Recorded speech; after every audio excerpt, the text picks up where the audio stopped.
बेलपत्री में ये जो 3 पत्तियां होती हैं, कभी कभी 5 पत्ती की भी बेलपत्र होती है, कभी कभी 6 पत्ती की भी होती है, 4 पत्ती की भी होती है। उस बेलपत्र का बड़ा महत्व होता है महाराज जी। 4 पत्ती की अगर बेलपत्र मिल जाए तो महाराज जो लकवे वाला शरीर होता है, जिसके शरीर में लकवा लग जाता है, उस लकवे के शरीर वाले के लिए 4 पत्ती की बेलपत्र शंकर भगवान पर समर्पित कर कर अवधूतेश्वर महादेव के नाम से 7 लोटा पानी, 7 कलश, पीले चंदन का जल शिव जी को चढ़ाया जाता है। 4 पत्ती की बेलपत्र को वापस उठाकर लाते हैं, उसको धोकर जो लकवे का शरीर वाला मरीज होता है, धीरे धीरे उसको चूर कर उस बेलपत्र को खिलाना प्रारंभ कर देते हैं। धीरे धीरे शरीर उसका काम करने लगता है। जिसको लकवा लगा हो वो प्रयोग कर सकता है। इसी बेलपत्र की जो नीचे की 2 पत्तियां होती हैं, इन 2 पत्ती के लिए पहले भी वर्णन करा, इन पत्र में भी है। किसी माता को इंजेक्शन लगते थे, इंसुलिन लगता था, पर बेलपत्री के सेवन करने से उनको अब इंसुलिन की जरूरत नहीं है शुगर लेवल में। बेलपत्री की जो पत्ती होती है, नीचे की दोनों पत्तियां, इस पर केसर से आप चंदन का तिलक, केसर का तिलक लगा लें। और भगवान शंकर का जो शिव जी के 13 बच्चे हैं, शंकर जी के कितने बच्चे हैं? 13। उन 13 बच्चों में शंकर जी की 5 लड़कियों का नाम ले। जया, जम के बोलिए, जया, विषहरा, श्यामली बारी, दौतली और देव। ये शंकर जी की 5 लड़कियां। इन 5 लड़कियों का नाम लेकर एक एक बेलपत्र को शिव जी पर समर्पित करना प्रारंभ कर दें। 5 या 7 बेलपत्र ले लें, उसको समर्पित कर दें, उसको लेकर आए। जब बेलपत्र शुगर वाला व्यक्ति या बीपी वाला व्यक्ति या थायराइड वाला व्यक्ति खाए तो एक एक बेलपत्र सबसे पहले नीचे की पत्ती को तोड़ ले, जो नीचे की 2 पत्तियां, इसको तोड़कर खाना प्रारंभ करे। फिर आखिरी में ऊपर की पत्ती को खाए। 3 दिन लगातार कर कर देखिए, शुगर लेवल में आ जाएगी। अभी तो कथा चल रही है, आज तो दूसरा ही दिन हुआ है, खाकर तो देखो, 4 दिन तो हम भी यहीं हैं, तो शुगर लेवल में आपको मिलेगी। शिव का स्मरण करिए। पर शंकर भगवान की 5 लड़कियों के नाम मत भूलना। पहली, जम के बोलो जरा, जया। दूसरी, विषहरा। तीसरी, श्यामली बारी। चौथी, दौतली। और 5वीं, देव। ये शंकर भगवान की 5 लड़कियां हैं जो औषधि का काम करती हैं। उस पत्ती पर अपन केसर को घिसकर, केसर को घोलकर उस पत्ती पर अपन केसर का तिलक लगा देते हैं। और केसर का तिलक लगाकर जिसका विवाह नहीं होता, उसकी ये बीच वाली उंगली पर, ये बीच वाली पत्ती को अंगूठे से टच कर कर उसको रख देते। उसका नाम और गोत्र बोलकर उस पत्ती को शंकर भगवान पर किसी भी प्रदोष के दिन शिव जी को समर्पित कर देते। बस इतना याद रखें कि इस पत्ती का जो मुख है वो जलाधारी की ओर होना चाहिए जब हम चढ़ाएं। उस समय पर केसर का तिलक लगाकर अंगूठे से उसको टच कर कर नाम गोत्र बोलकर, जिसका विवाह नहीं हो रहा है, शादी नहीं हो रही है, शिव जी को उसे चढ़ा दो किसी भी प्रदोष के। और किसी भी शिव मंदिर में आप उसको समर्पित कर सकते। किसी भी प्रदोष को किसी भी शिव मंदिर में आप समर्पित कर दीजिए। बाबा से निवेदन करिएगा, बाबा स्वीकार करेगा। और विश्वास है कि 3 महीने में बाबा उसका विवाह पक्का कर ही देगा। ये पक्का है। शिव स्मरण करनी। भगवान देवाधिदेव महादेव की कथा कह रही है, शंकर का चरित्र कह रहा है, मेरे शिव का अनुमोदन कर रहा है कि शिव महापुराण विश्वास को जागृत करती है।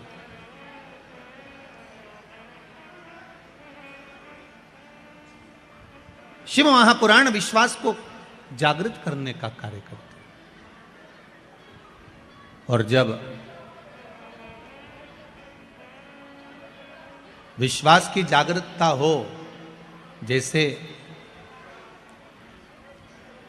देवऋषि नारद जी ने तप किया, साधना करी, देवऋषि नारद ने खूब तप साधना करी।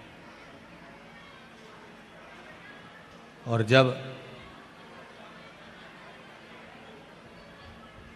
देवऋषि नारद जी ने तप साधना करना प्रारंभ करा तब साधना के बल पर देवऋषि नारद ने काम को जीत लिया, कामदेव पर विजय प्राप्त कर लिया।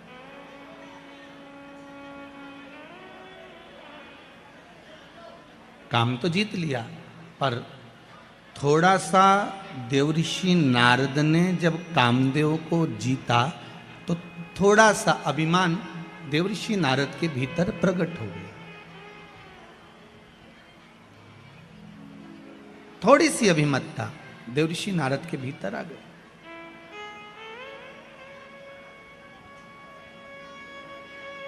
अब कोई बच्चा जब अच्छे नंबर से पास होता है ना, तो सबसे पहले उसी के घर जाता है जिसकी सप्लीमेंट्री आती है, या उसके घर जाएगा जो फेल हो गया। देवऋषि नारद सबसे पहले अगर कामदेव पर विजय प्राप्त करे तो भगवान शंकर के पास गए, क्योंकि काम को जीतने में, कामदेव को जीतने में शंकर भगवान के नेत्र खुल गए थे, कामदेव जलकर भस्म हो गया था, पर शंकर भगवान की समाधि टूट गई। भगवान ओघड़दानी की समाधि टूटी है, भगवान शिव की समाधि टूट गई। अब देवऋषि नारद ने जाते से ही सबसे पहले शंकर भगवान के पास में जाकर हर हर महादेव कहा, और हर हर महादेव कहकर शंकर भगवान से कहा। भोलेनाथ जी ने कहा, ओ नारद जी कैसे आना हुआ? नारद जी बोले, आपको मालूम नहीं, मैंने कामदेव पर विजय प्राप्त कर ली। आप जानते नहीं?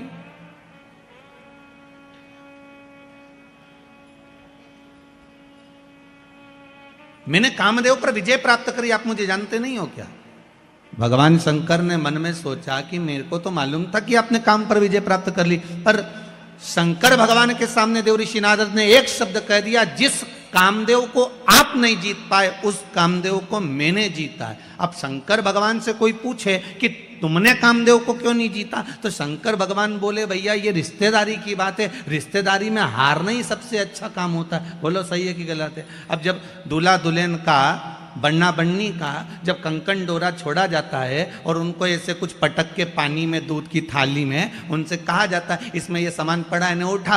अब बेचारा छोरा जो होता है, लड़का जो होता है, वो तो बेचारा शर्मा शर्मी में रह जाए कि बेचारी अब इसी को उठा लेने दो, दादा तू उठा ले, उठा ले। अब वो तो रह जाए, अब ये नहीं उठाए।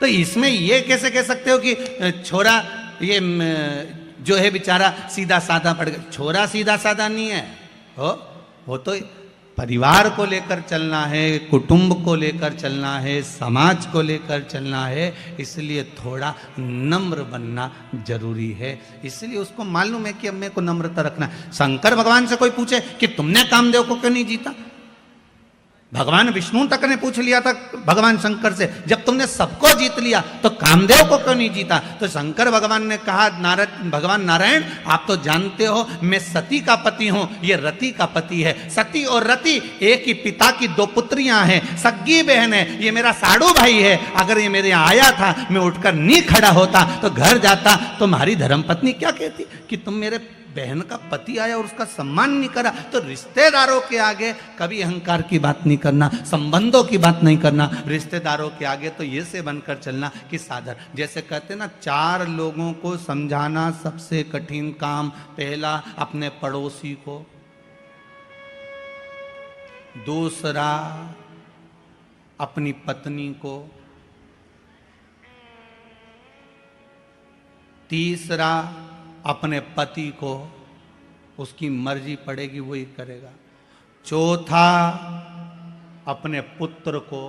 आप दुनिया भर में सबको ज्ञान दे दो, कितना ही समझा दो, पर अच्छे से अच्छा व्यक्ति भी इनको नहीं समझा सकता। वो बेचारा बाहर कितना भी सत्ता दिखाए न, घर जाए ना तो तुरंत कहते मेरे से फालतू बात करना मत, समझा दे रही हूं मैं, तुरंत वो की क्या, इनके कितना ही समझा। शंकर भगवान तक नहीं समझा पाए थे सती मैया को। अगस्त ऋषि की यहाँ कथा सुनकर आए, कुंभज बाबा की यहाँ कथा सुनकर आए, और कुंभज ऋषि की यहाँ जब कथा सुनने के लिए गए कुंभज बाबा के चरणों को भगवान शंकर ने जाकर प्रणाम करा। सती मैया से कहा नमन करो। सती जी पूछती हैं मैं और अगस्त ऋषि को प्रणाम करूं? मैं आपकी अर्धांगिनी, मैं देवादिदेव महादेव की पत्नी हूं, मैं कैसे नमन कर सकती हूं? शंकर भगवान कह रहे हैं ये अगस्त ऋषि हैं, कुंभज ऋषि हैं, संत हैं, ब्राह्मण हैं, गुरुजन हैं, इनको प्रणाम करो। सती मैया ने प्रणाम नहीं करा। सती को लगा कि ये कथा वाचने वाला जब हमको प्रणाम कर रहा है तो हम काय को प्रणाम करें? कथा बाचने वाले कुंभज ऋषि ने शंकर और सती को प्रणाम किया था, नमन किया था, क्योंकि अगस्त ऋषि को मालूम है बाचने वाले से बड़ा होता है, जम के बोलो, सुनने वाला। सुनने वाला इसलिए बड़ा होता है क्योंकि सुनने वाला जमीन पर बैठता है। जमीन पर बैठता है तो जो जमीन पर बैठे और जिसके पास जमीन ज्यादा हो उसको लोग जमींदार कहते हैं। तो तुम सब तो हो जमींदार। कथा बाचने वाला चार पाए की चौकी पर बैठता है इसलिए बेचारा चौकीदार। तो जमींदार बड़ा होता है कि चौकीदार बड़ा होता है? जम के बोलो, जमींदार बड़ा होता है, क्योंकि उसकी मर्जी पड़ी तो पड़ी, बैठा तो बैठा, नहीं तो उठ के वो जाए, वो तो जा रहा है। और जमींदार की मर्जी कहीं कहीं का पांव भी लंबा कर ले, और कहीं कहीं का जमींदार तो इतना होशियार रहता है जेब में से निकाल के मल भी ले, वो की मर्जी। और जैसे ही बीच में भजन आए तो फटकी भी दे ले, और जैसे ही महाराज जी बोले हार हार, वो तो जमींदार है, उसकी मर्जी। पर बेचारा चौकीदार तो जो बैठा पाँव वाँव जोड़ के, हाथ पैर जोड़ के कि 3 घंटा एक जगह बैठना है, कथा बाचना है, बस। तो जमींदार बड़ा कि चौकीदार? जमींदार बड़ा। राष्ट्र के 2 चौकीदार हैं। एक भारत की बॉर्डर पर बैठे हैं जिनके हाथ में हथगोले बंदूकें हैं, जो भारत की भूमि की रक्षा कर रहे हैं। और भारत के 2 चौकीदार हैं, एक भारत की बॉर्डर पर बैठे हैं हथगोले बंदूक लेकर, और दूसरे हैं भारत के संत महात्मा कथाकार जो हाथ में रामायण गीता और भागवत लेकर, शिव महापुराण लेकर बैठे हैं। वो भूमि की रक्षा कर रहे हैं, ये सभ्यता और संस्कृति की रक्षा कर रहे हैं। ये भी चौकीदार।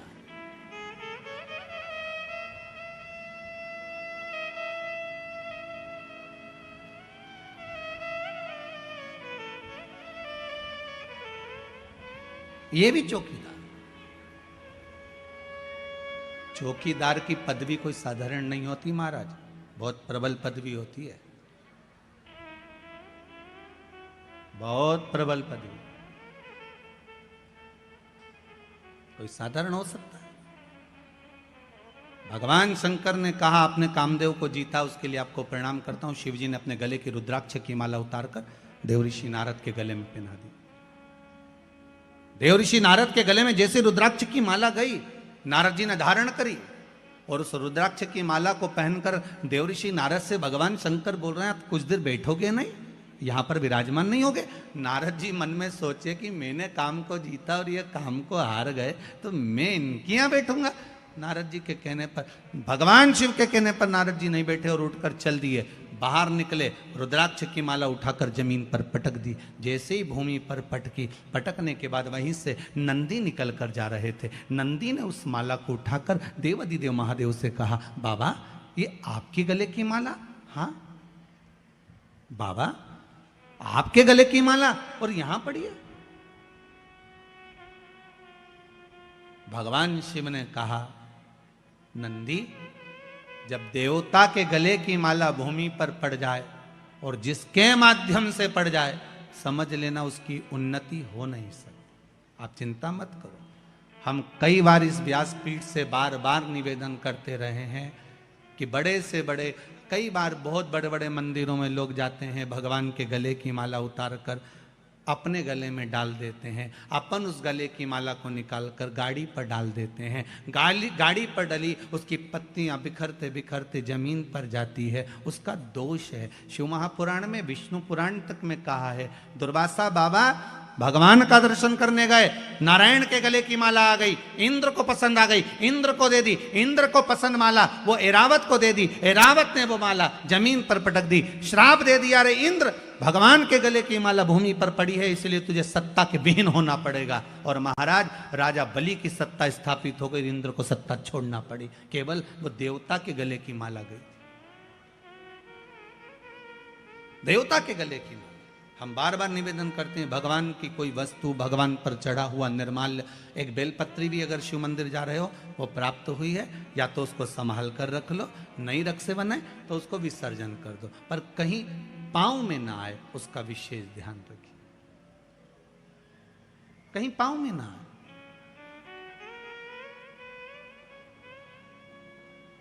भगवान पर चढ़ा, आज देवर्षि नारद ने जो रुद्राक्ष की माला फेंकी है उसका भोग नारद जी को भोगना पड़ेगा। और नारद जी यहां से सीधे जब जाने लगे तो भगवान शंकर ने कहा, सुनो नारद, रुको जरा, एक बात और अच्छे से सुनकर जाओ, जो तुमने मुझसे कहा वो महादेव की बात अब ये भगवान विष्णु से मत कहना। नारद जी को लगा, एक तो मैं अच्छे नंबर से पास हो गया, ऊपर से कह रहे हैं कि किसी को बताया भी ना जाए कि मेरे इतने परसेंट आए।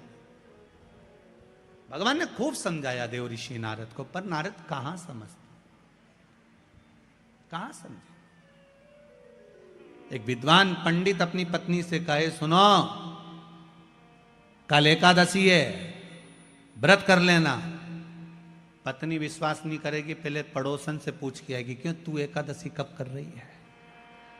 वो विद्वान है बेचारा, इतना विद्वान की लोग उससे पूछ रहे हैं, पर वो भी पड़ोसन से पूछ रही, तू बता एकादशी कब करे। सबसे ज्यादा दिक्कत होती है वो हरतालिका तीज के व्रत में, तू कब करेगी। तो हरतालिका तीज का व्रत और माताओं का पूरे मोहल्ले में घूमना, तू कब करेगी, तू कब करेगी। और शंकर जी भी उस दिन इतने व्यस्त रहते हैं, शंकर भगवान से पूछा जाए आज अब कैसे हो, शिव जी बोलते हैं बस मस्त हूं, पूछो ही मत ही बस। और चारों तरफ से माताएं शंकर जी को घेर लेती हैं, नीचे पाटे पर थाली में शिवलिंग और उसकी पूजन, और पूजन के साथ में फिर शंकर जी पे चढ़ाई हुई सारी वस्तु सब चढ़ाते जा रहे, चढ़ाते जा रहे, चढ़ाते जा रहे। भोलेनाथ जी आराम से बैठे, साथ में पार्वती जी भी बैठी।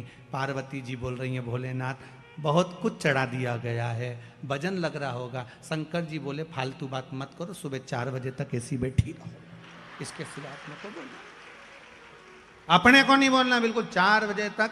बहुत अच्छा हुआ कि पोथी में सब कुछ लिख दिया कि ये चीज चढ़ाना, नहीं तो इनका मन पड़ता तो कद्दू लेके आ जाती बड़ा सारा, वो भी चढ़ा के चली जाती। बड़ा गजब का। सबसे ज्यादा आनंद शंकर जी से पूछा जाए कौन से दिन आता है, तो शिव जी कहेंगे मुझे हरतालिका तीज बड़ी पसंद है। शिव जी से पूछा वो क्यों, पार्वती जी ने जो तप करा था, साधना करी थी, उपास करा था, व्रत करा था, पार्वती जी ने ऐसा व्रत करा, ऐसा तप करा, ऐसी साधना करी, उस व्रत से मैं बड़ा प्रसन्न हूं। सबसे ज्यादा प्रसन्न मेरे शंकर हरतालिका तीज के दिन होते, सबसे ज्यादा प्रसन्न। और माताओं से निवेदन रहा है, बार बार कहते हैं, आप अगर हरतालिका तीज का व्रत नहीं भी करते हो तो भी 5-6 वृक्ष की 7 वृक्ष की पत्तियों को तोड़कर हरतालिका तीज के दिन शंकर भगवान को समर्पित कर दो, शंकर जी उस व्रत को स्वीकार कर लेते हैं, इतने प्रसन्न हो जाते हैं मेरे दिल। शिव की प्रसन्नता है हरतालिका तीज का व्रत। सबसे सरल देव एक ही है, कौन से है, जम के बोलो जरा, देव अधिदेव महादेव, बहुत सरल। बाकी के देवता उनको तो चंदन लगाओ, उपटन लगाओ, कपड़े पहनाओ, आभूषण पहनाओ, ये धराओ वो धराओ, भोग लगाओ, इनके तो कुछ मत धराओ, 1 लोटा पानी, 3 बार ताली, बम बम बोला, अपने घर जाओ। अच्छा, शिव जी के मंदिर में बैठने की भी जगह नहीं होती, राम जी के मंदिर में जाओ तो थोड़ा बैठ जाओ, भगवान विष्णु के मंदिर में जाओ तो बैठ जाओ, शंकर जी के मंदिर में बैठने की भी जगह नहीं होती, क्योंकि लोग पानी इतना ढोल के जाते, साड़ी भी बचा के चलना पड़ती है। तो शिव जी कहते हैं मेरे पास मत बैठो, मेरे पास बैठकर समय बर्बाद मत करो। मेरा ओघड़दानी, मेरा महादेव, देव अधिदेव महादेव कहते हैं, मैं जिसकी आराधना में लगा हूं, शंकर राम की आराधना करते हैं, राम शंकर की आराधना करते हैं। आपसे भी शिव जी कहते हैं आप भी उसकी आराधना में डूब जाओ, समय बर्बाद मत करो, ये समय बड़ा कीमती है, क्यों इसको छोड़ रहे हो, क्यों इसको बर्बाद करो। नारद जी पहुंचे भगवान विष्णु के यहां, भगवान विष्णु से देव ऋषि नारद ने जाकर कहा, श्रीमन नारायण। भगवान विष्णु ने एक बार भी नारद जी से नहीं कहा कि बैठो, क्योंकि शंकर जी ने बैठने का कहा था तो नहीं बैठे थे, तो भगवान विष्णु क्यों बोले कि बैठो। नारद जी ने जाते से ही कहा, प्रभु मैं नारद। भगवान कहते मैं जानता हूं, जिस कामदेव को भगवान ने नहीं जीता, देवाधिदेव महादेव ने नहीं जीता, उस कामदेव को देव ऋषि नारद ने जीता। आपको मालूम है, भगवान विष्णु की आंखों से जल बहने लगा, नारायण रोने लगे। नारायण को लगा कि ये तो डूबा, मुझे भी डुबा दिया, क्योंकि शास्त्र कहता है निंदा करने वाला और निंदा सुनने वाला, इन दोनों में महापापी कौन होता है? सुनने वाला। निंदा कर रहे थे नारद, सुन रहे थे भगवान विष्णु, तो महापापियों की गिनती में नारायण को भी आना पड़ा और रो पड़े। लक्ष्मी जी पास में खड़ी थी। माता लक्ष्मी ने पूछा, नाथ क्यों रो रहे हो? भगवान कह रहे हैं, इस देवऋषि नारद ने मुझे महापापियों की गिनती में खड़ा कर दिया। क्यों? निंदा करी है नारद जी ने भगवान शंकर की, सबकी निंदा करते चल जाता, पर देवाधिदेव महादेव की निंदा सहन नहीं होती। जिसने दुनिया को केवल दिया है, उससे लिया नहीं, तो उसकी निंदा कैसे सुन सकते? उसकी निंदा कैसे सुने? प्रभु तो रो क्यों रहे हो? भगवान ने कहा, देवऋषि नारद ने निंदा करी। शंकर जी की निंदा करने वाला, भगवान की निंदा करने वाला पशु का मुख लगता है, और निंदा सुनने वाले को भी पशु का मुख लगता है। नारद जी ने तो अपनी गति बिगाड़ ली। ये नारद को तो बंदर का मुख लगेगा, पर मैंने निंदा सुनी है इसलिए मुझे घोड़े का मुख लगेगा। भगवान विष्णु का एक अवतार हुआ, हयग्रीव अवतार, जिसमें भगवान को घोड़े का मुख लगा कि नहीं लगा? घोड़े का मुख, मुझे घोड़े का मुख लगेगा, और वो देवऋषि नारद के कारण लग रहा है। ये देवऋषि नारद के चक्कर में लग रहा है, ये घोड़े का मुख।